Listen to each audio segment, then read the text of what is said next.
ya. Hari ini bagaimana? Hadir semua atau bagaimana? Hadir, ibu absen terlebih dahulu ya. Ya, Afifah Balkis. Angkat tangannya. Aurel Natasha. Dia Sabrina. Kemudian si Muhammad Dafa. Rahel Kumaira. Siti Mesyara. Tiara Makuza. Triunia Kasya Sabani. Ya. Kemudian Atka. Nah, dia sudah hadir. Kemudian Fitri Nogina. Kenapa tidak hadir? Kenapa nih? Sakit. Oh ya, mudah-mudahan yang sakit semoga cepat sembuh. Amin. Ya sudah. Ya sebelum kita mulai pada pagi hari pembelajaran pada pagi hari ini kita menyanyikan lagu Indonesia Raya dulu ya. Kemudian kita lanjutkan. Oh, menyanyi apa? Belajar Pancasila. Ya. Silakan semuanya berdiri.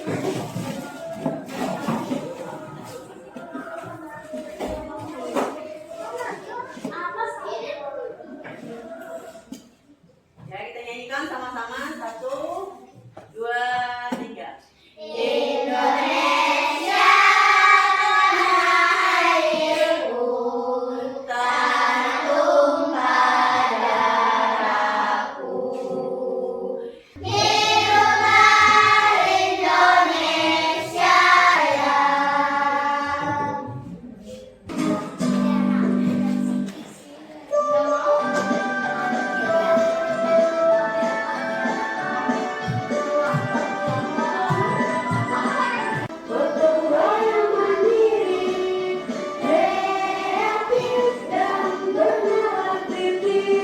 Hari ini terlebih dahulu kita baca doa dulu ya. Memintakan kepada Dafa untuk membaca doa ke depan.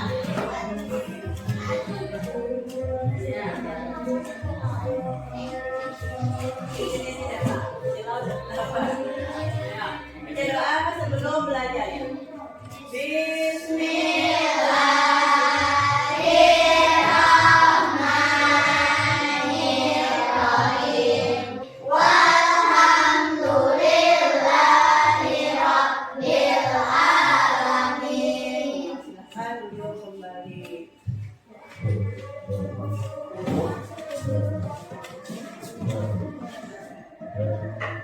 Silakan kita lanjutkan belajar kita.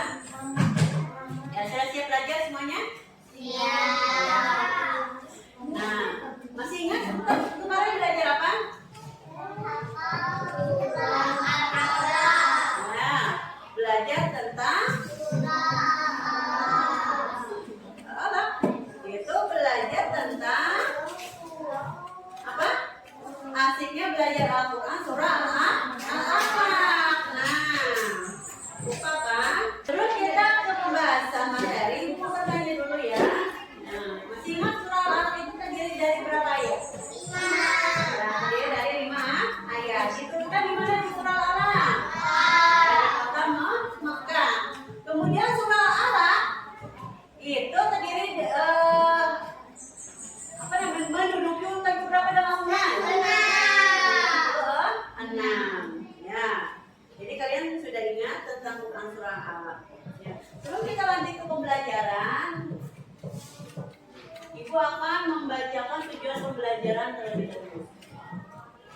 Ya, tujuan pembelajaran pada pagi hari ini yaitu memahami isi kandungan surah Al-Alaq ayat 1-5 tentang perintah membaca. Jadi kita disuruh untuk memahami kandungan surah Al-Alaq yaitu tentang perintah membaca.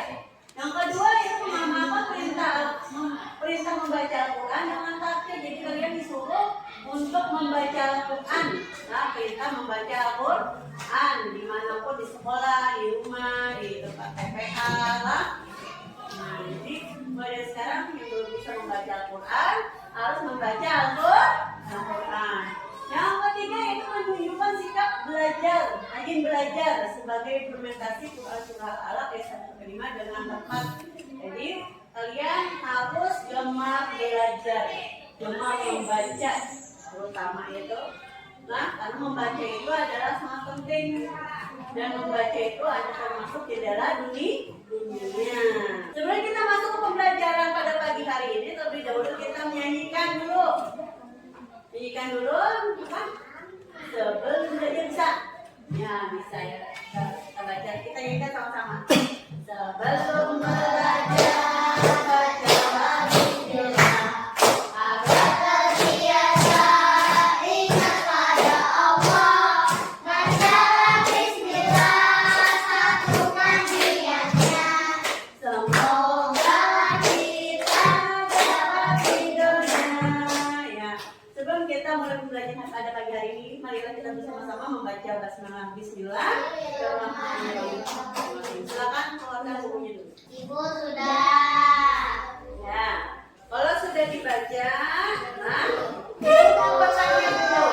Nah, ibu beri apa namanya? Ibu beri kelompok masing-masing satu lah, 1, 2, 3, ada 3 kelompok di sini. Ibu apa namanya? Ingin mengetahui seberapa paham tentang materi yang kalian baca. Jadi ibu ingin memberi satu perwakilan untuk menyampaikan isi bacaan yang sudah kalian baca, makna yang terdapat di dalam Quran surah Al-Alaq. Perwakilan satu kelompok satu orang. Nah, perwakilan satu kelompok itu satu orang.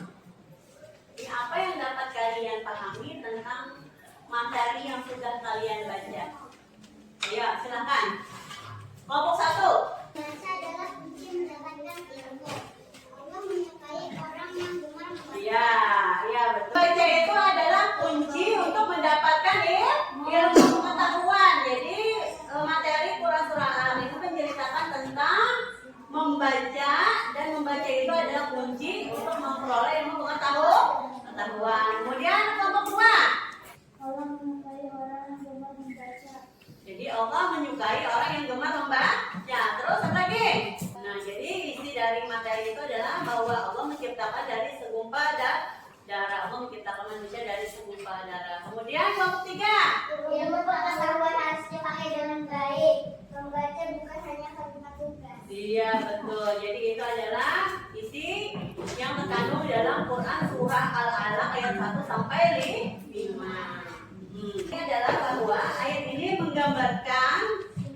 menggambarkan kita tentang pentingnya ilmu. Jadi ilmu itu sangat penting tentang pengetahuan dan bagaimana kita harus menggunakan ilmu tersebut untuk kebaikan. Nah, jadi ilmu tentang apa namanya? Materi yang kita baca ini adalah sangat penting karena surah Al-Alaq ini bagian dari surah-surah pendek. Dalam Al-Quran, dan surah-surah pendek tersebut dapat kita baca ketika apa? Ketika sholat. Dapat kita baca ketika sholat. Surah Al-Alaq boleh dibaca setelah surah Al-Fatihah, surah Al-Ikhlas. Yang sudah sering-sering kita baca sudah hafal berapa surah dah? Surah Al-Fatihah, surah An-Nas, lagi surah Al-Falaq, surah Al-Ikhlas, surah Al-Kausar, lagi An-Nasr, Al-Falaq, dan Al-Alaq. Ini 7 surah yang sudah kita hafalan. Nah, jadi itu makanya penting sekali surah pendek ini. Kemudian dengan memahami makna yang terkandung dalam ayat ini, kita dapat menjadi manusia yang lebih berilmu, beriman, dan bermanfaat bagi sesama. Kita lanjutkan ke materi membaca surah Al-Alaq ayat 1-5. Ya, kita baca sama-sama Quran surah Al-Alaq ayat 1-5. Ya, a'udzu billahi minasyaitonir rajim. Bismillahirrahmanirrahim. Iqra bismi rabbikal ladzi khalaq.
Muhammad menerima wahyu pertama pada malam 17 Ramadan ketika Nabi Muhammad itu berusia berapa tahun? 40 tahun.